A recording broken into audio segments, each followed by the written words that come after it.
Bismillahirrahmanirrahim, salatu wassalam ala ashraf al-mursalin. Chers téléspectateurs, chères téléspectatrices, en complément de notre dernière invitation d'une personnalité politique, à savoir Lisette Nardouci, sur ces plateaux de Darmanin TV, aujourd'hui nous avons le plaisir de vous présenter un groupe, un collectif qui représente le PRG et qui fonctionne beaucoup sous un slogan qui plaît beaucoup, un slogan qui a attiré notre attention: Marseille retrouve le Nord. Généralement, cette expression est dite beaucoup plus pour les gens qui se sentent un peu perdus. Effectivement, c'est un peu la situation de la ville de Marseille, pas seulement sur le plan politique, mais sur tous les plans, que ce soit social, économique et autres. On a l'impression ces dernières années qu'à Marseille, c'est un petit flou qui est en train de stagner.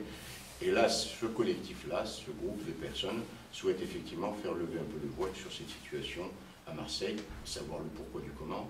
Aujourd'hui, nous avons invité à ma droite donc, M. Hassan Amou, qui est tête de liste dans les 15e et 16e arrondissements de Marseille sous les couleurs du PRG. J'ai à ma droite et à ma gauche plutôt Mme Gomis Amélia et M. Bakar Saïd. Donc, je souhaiterais plutôt leur céder la parole, d'abord pour se présenter individuellement, et ensuite nous expliquer très rapidement leur motivation à travers un débat très ouvert, improvisé bien sûr, comme nous avons habitué toujours, pour éviter tout ce qu'on appellerait les langues de bois et les langages déjà superflus et préparés. Donc je me tourne vers la tête de liste, M. Hassan Amou. D'abord, je vous accueille avec grand plaisir. Merci. Voilà, tout à fait partagé par toute l'équipe de Darmanin TV. Et je vous cède la parole pour nous expliquer un peu ce mouvement, ses motivations particulièrement et les objectifs qui ont été tracés initialement par votre mouvement. Bon, d'abord, la présentation, je pense qu'elle peut se faire simplement en disant qu'on est des habitants des quartiers nord, des citoyens engagés, des associatifs, des employés d'entreprises qui travaillent sur notre territoire et qui veulent œuvrer dans l'intérêt général de ces quartiers du 15 et 16e arrondissement. Notre objectif, c'est de s'inscrire dans la durée, dans le paysage politique du 15 et 16e arrondissement, pour qu'on puisse un petit peu, je veux dire, faire évoluer dans le bon sens ces quartiers et être force de proposition pour la campagne des municipales. Donc voilà, donc moi je suis originaire de la Savine, une cité du nord de Marseille. Puis le slogan qui est tout trouvé, qui s'appelle Marseille retrouve le Nord, pour pas mal de raisons. C'est parce que je suis contre l'idée qu'il y ait un nord et un sud à Marseille. Je pense que cette ville, si on souhaite régler le problème du nord de Marseille, il va falloir le régler en collégialité avec toutes les institutions et toutes les personnes de bonne volonté. On n'y arrivera pas si on s'inscrit dans un discours où on met les gens dos à dos. Il faut réconcilier les personnes, mais on ne les réconciliera pas, les habitants du nord et du sud, en tenant un discours de fracture. Donc moi je suis contre l'idée qu'il y ait un nord et un sud à Marseille. Il y a un Marseille, et c'est comme ça qu'on réglera les problématiques de l'ensemble de ce territoire. Je vais passer la parole à mes deux colistiers, et donc à Amélia de Sardan. Je vous écoute. Oui, donc ce mouvement a été créé justement, comme il l'a dit M. Amou, dans ce sens-là pour la population, parce que Marseille ensemble, c'est très important de le dire, parce que depuis longtemps, en fait, ça a été voulu depuis pas mal d'années que le sud et le nord soient justement divisés, parce que la population du nord, c'était plutôt des ouvriers. Parce qu'avant, à l'époque, il y avait l'issue immigratoire qui venait s'installer dans ce secteur-là, donc beaucoup d'Algériens, d'Arméniens, d'Italiens, de Noirs africains, donc du Sénégal. Et du coup, ça a amené une population pauvre et ouvrière, donc qui votait plus ou moins à gauche, donc qui intéressait personne. Et après, il s'est passé que les sociétés qui existaient dans ce secteur-là ont fermé. La population a toujours continué à voter à gauche. Et nous, enfants d'immigrés, on a été à l'école, nos parents sont arrivés dans d'autres conditions. On a envie que les choses changent. C'est pour ça qu'on est là aujourd'hui. Et j'espère que ce mouvement qui vient d'être créé donnera des idées un peu à tout le monde dans d'autres secteurs, parce que c'est important qu'on s'implique dans les quartiers dans lesquels on vit et dans lequel on élève nos enfants. Surtout, c'est par rapport à la génération qui vient derrière nous. Moi, je me suis engagée personnellement par rapport à mes enfants. J'ai 2 enfants. Et je trouve que la vie devient de plus en plus difficile au niveau du travail.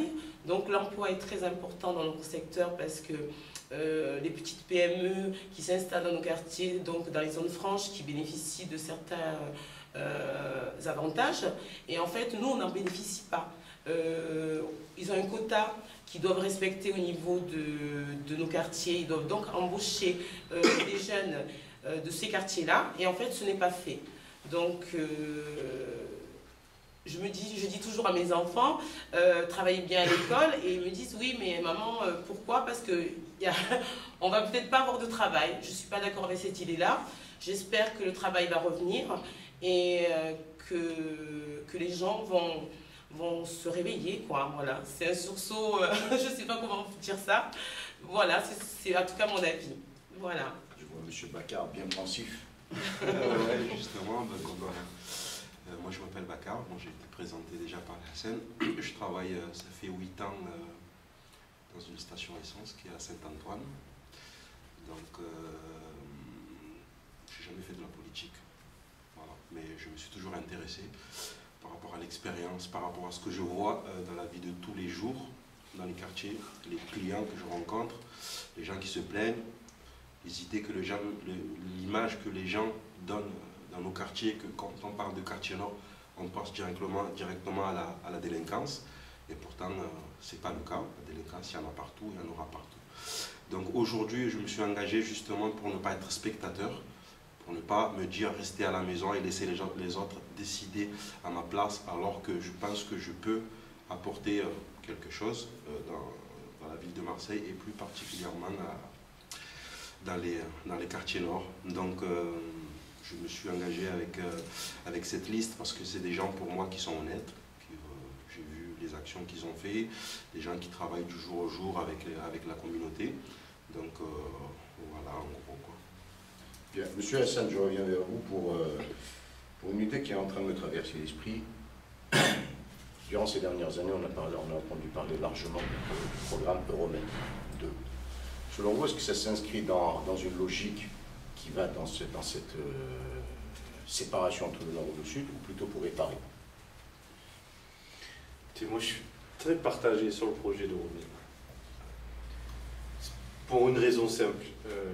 On ne démolit pas des lieux de vie pour mettre un tissu économique. Ça serait totalement absurde.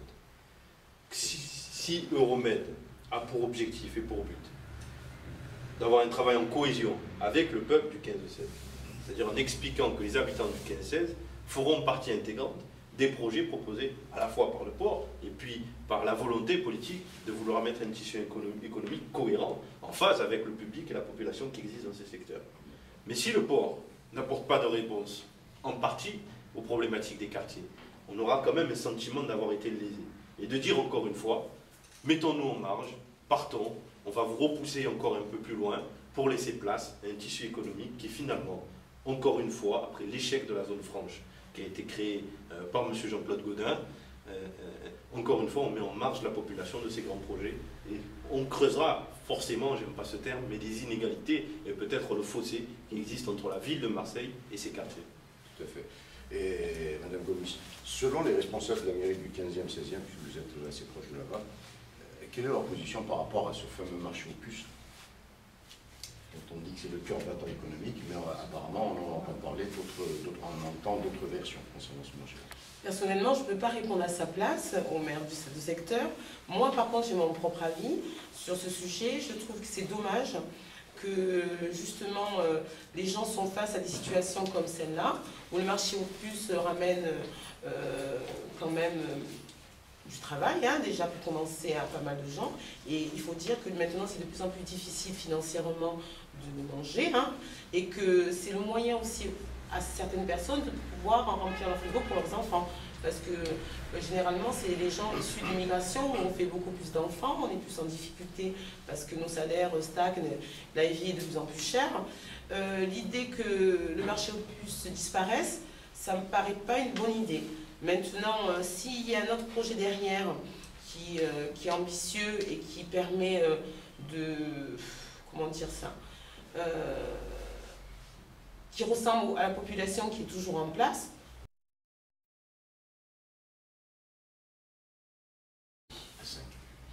Ouais, donc moi la question que je me pose, c'est que pourquoi c'est toujours les quartiers nord de Marseille qui doivent être sacrifiés?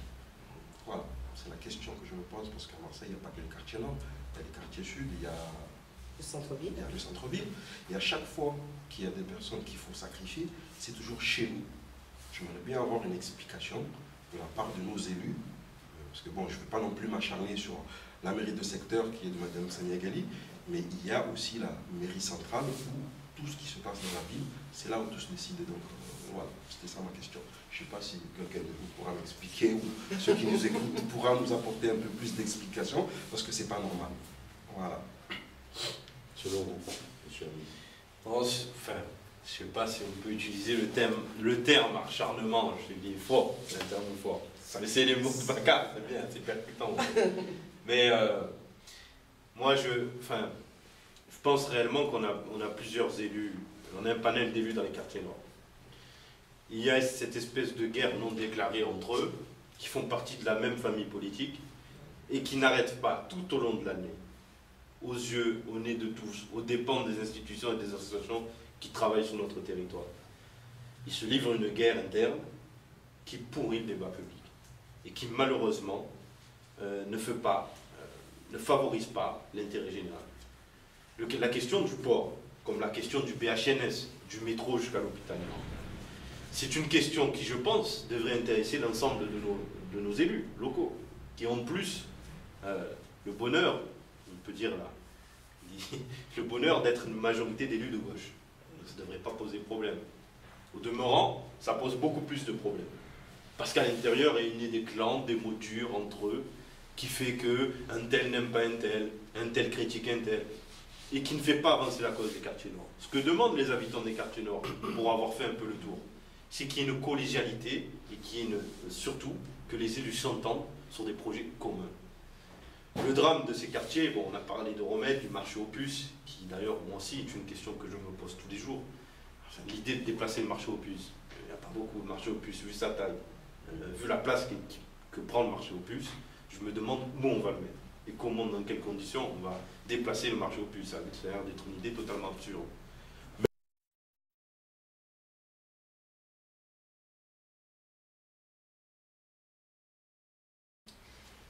Bien, avant de conclure, effectivement, je souhaitais souligner effectivement un fait qu'on constate beaucoup concernant Marseille, concernant les quartiers nord, les quartiers sud, etc.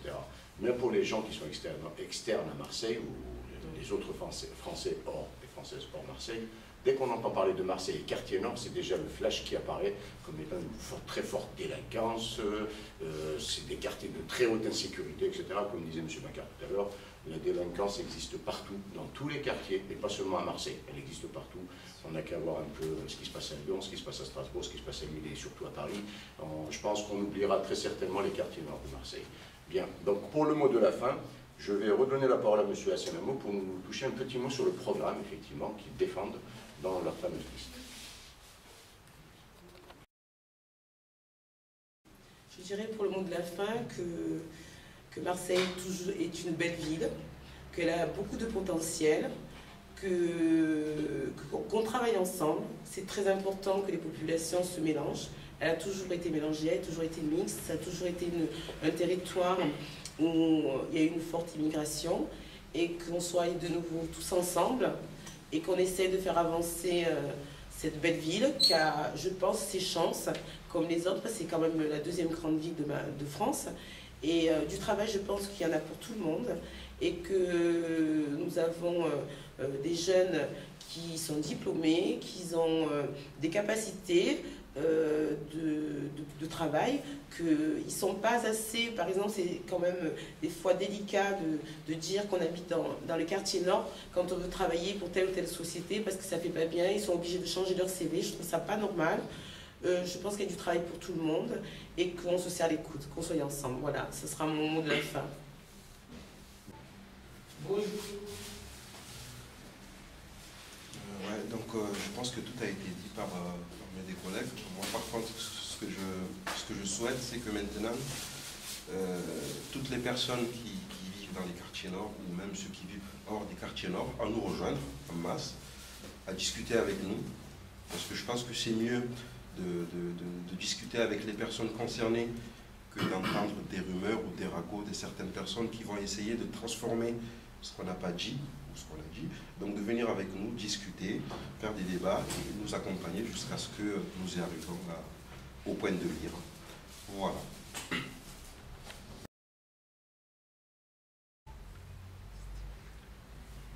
Bien, donc nous arrivons au terme de cette première rencontre avec nos futurs élus des 15e et 16e arrondissements de Marseille. Nous le souhaitons vivement et très sincèrement, très franchement. Nous serons là toujours pour soutenir la bonne cause. Nous les remercions pour leur présence sur le plateau et je pense quand même que nous serons appelés à nous revoir très bientôt, Inch'Allah. Sur ce, je vous dis à très bientôt. Salam alaikum wa rahmatullahi wa barakatuh.